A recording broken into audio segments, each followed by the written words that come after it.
Вечерни вести на Канал 5. Уште еден човечки живот згасна на скопските улици. 26 годишник со автомобил усмрти 78 годишен велосипедист во скопската населба Газибаб. Младиот возач е лишен од слобода, а прегазениот починал на самото место. Деталите за овој немил настан ги има Дејан Трајковски.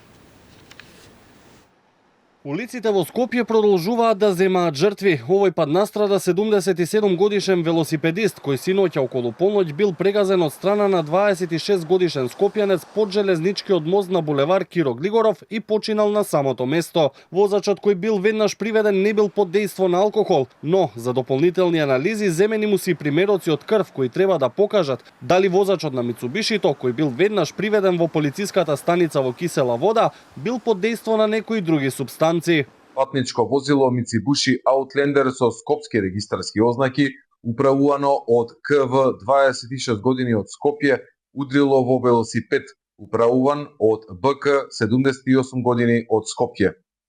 Оздобените повреди на местото на настанот починал велосипедистот БК, а лекар од итната медицинска помош констатирал смрт. Од обвинителството пак велат дека ги презеле сите действија за испитување на причините на несреќата и евентуална одговорност. Во меѓувреме се прибираат снимки од околните објекти. Возилото е пратено на вонреден технички преглед, а вештаците ќе утврдуваат и дали 26 годишникот возел побрзо од дозволеното. Инаку, загинатиот возел по коловозот, а според засега неофицијални информации, пред самиот удар се тетеравел. Трагичниот настан се случил токму на ова место. Загинатиот велосипедист возел во правец на автокоманда, а во време на прегазувањето бил на коловозот. Па засега останува мистерија зошто истиот не се движал по велосипедската патека која е веднаш над улицата. Во меѓувреме, полицијата го приведе и 19 годишникот од село Градец поради сообраќајна несреќа во која загина 81 годишна охриѓанка која се случи вчера попладнен на автопатот Гостивар Тетово.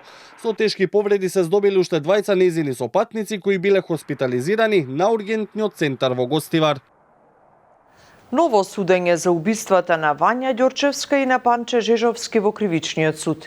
По утврдењето дека поправал котел кај пријател за време на убиството на Вања, Палчо со ново алиби. Овој пат тврди дека бил во банка, а вината за убиствата ја префрла на Боре Видевски. Ловна пушка, патрони и куршуми за пиштол 9 мм биле одземени при претресот на домот на обвинетиот Боре Видевски. Оружјето и дозволите за поседување и носење оружје доброволно ги предала неговата сопруга Јасминка Видевска. Инспекторот СВР Велес ова го посведочи на денешното судско рочиште за убиствата на Вања Ѓорчевска и Панче Жежовски. Како сведок го предложи прво обвинетиот Љупчо Палевски Палчо и во судница одговараше на негови прашања. Палевски го праша каде е пиштолот зброевка 75Б за кој Боре Видевски има дозвола за поседување и носење, на што сведокот одговори: тој пиштол не беше пронајден при претресот кој го извршија моите колеги. Јас не бев присутен и немав можност да го прашам Видевски за оружјето. Обвинителката беше усно известена дека недостасува еден пиштол, а сите наредби за постапување ги добивавме од обвинителството. Како дел од материјалните докази, одбраната на Палевски презентираше уплатница од банка од 27 ноември 2023, ден кога извршено грабнувањето и убиството на Вања, тврдејќи дека половина час во периодот помеѓу 10 и 12 часот тој бил во банка. Обвинителството приговараше дека според снимките од Сейф Сити, Палевски со Реното Кангу во 10 часот веќе се враќа во седиштето на Десна. Но одбраната тврдеше дека постои сведок кој заедно со Палевски чекал ред во банка и бараше да се обезбедат снимките од експозитурата на банката. Едно е кога е извршена уплатата, а друго е дали претходно Палевски бил внатри и чекал ред заедно со посочениот сведок. Тоа сакаме да го докажеме дека Палевски претходно бил и чекал некаде поише од 20 на минути или 40, не знам сега точно да ви потврдам, меѓутоа снимките тоа ќе го утврдат дека Палевски бил там.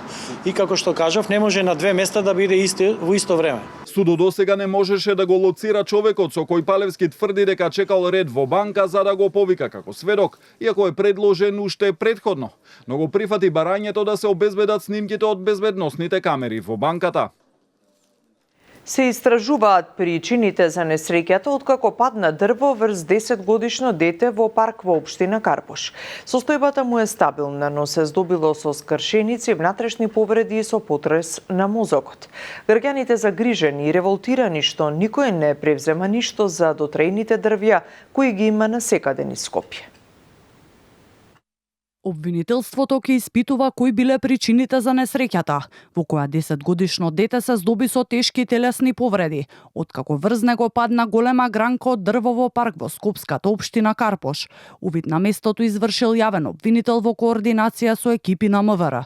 Јавниот обвинител издаде наредби за обезбедување на документација, за утврдување на староста на дрвото и евентуални барања за негово сечење и отстранување. Се вршат разговори со лица кои би можеле да имаат сознанија во насока на утврдување на евентуална кривична одговорност за настанот, соопшти од обвинителството.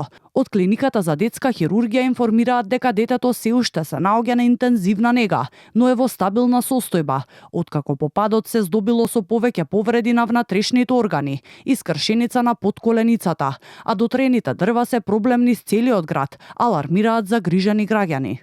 Загрижени жители на скопската општина Аеродром ни го посочија токму ова дрво одбележано со буквата С, што означува дека треба да биде исечено. Стравуваат дека токму овде би можел да се случи сличен инцидент.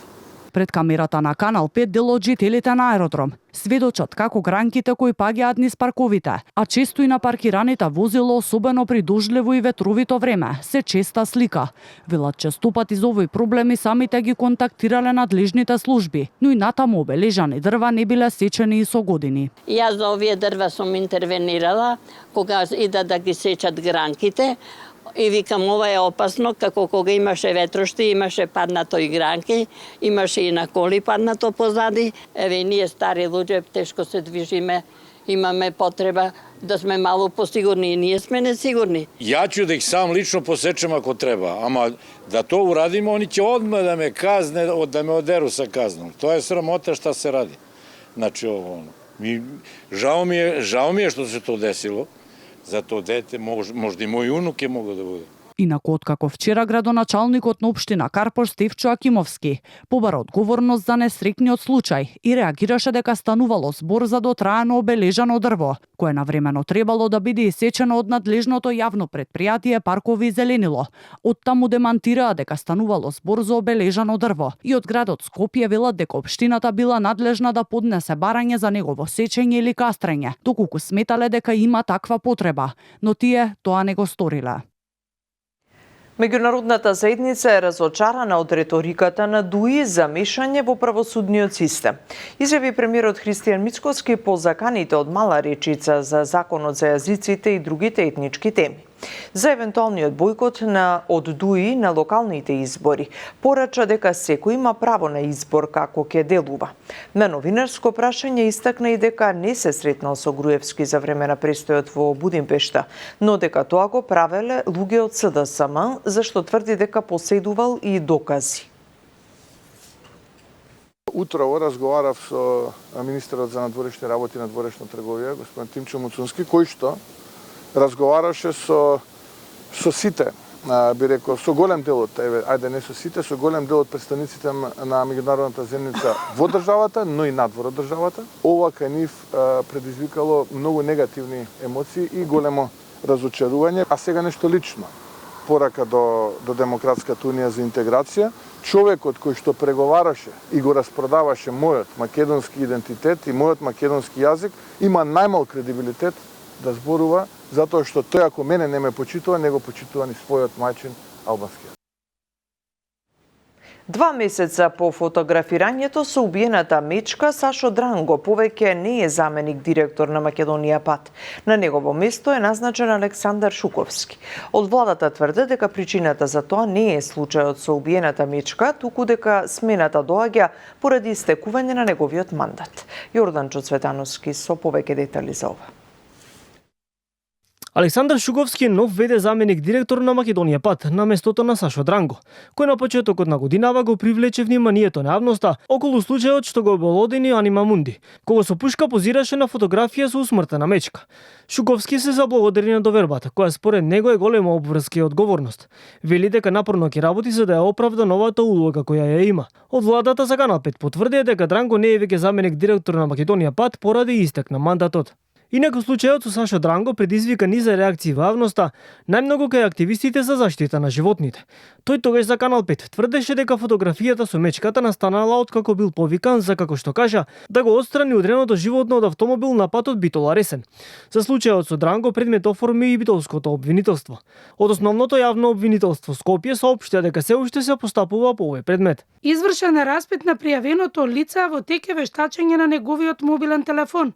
Надлежниот јавен обвинител издаде и повеќе наредби до Министерството за внатрешни работи, од кои по дел се уште се постапува, кај пријавениот по барање на јавен обвинител и врз основа на судска наредба беше извршен и претрес. Велат од јавното обвинителство.